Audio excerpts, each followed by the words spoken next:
Hello नमस्ते यहाँहरू सबैजनालाई स्वागत छ मेरो युट्युब च्यानलमा।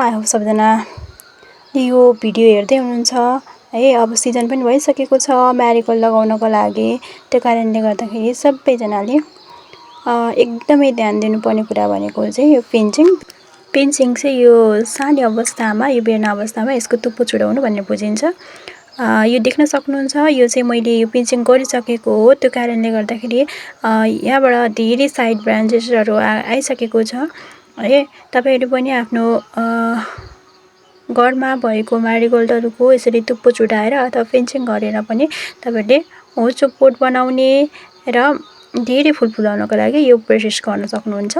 अन्यथा यो बोटहरू एकदमै अग्लो हुने, फुल कम लाग्ने र अब हावाहुरी लाग्दाखेरि पनि ढल्ने समस्याहरू देखिन्छ। त्यो कारणले गर्दाखेरि यदि तपाईँहरूको घरमा पनि अब म्यारिगोल्ड छ भने यो प्रक्रिया अपनाएर धेरै फुल फुलाउन सक्नुहुनेछ। समय भइसकेको छ, त्यो कारणले गर्दाखेरि तपाईँहरूले पनि म्यारिगोल्डको बेर्ना लगाउने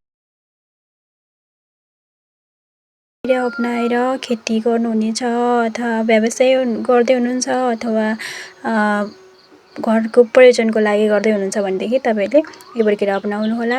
पक्कै पनि प्रक्रिया चाहिँ अपनाउनु हुनेछ भन्ने आशा राख्दै सबैजनालाई अन्तिमसम्म हेरिदिनु भएकोमा धेरै धेरै धन्यवाद। यो मैले देखाइरहेको फुल चाहिँ मैले पिन्चिङ गरिसकेको है साथीहरू।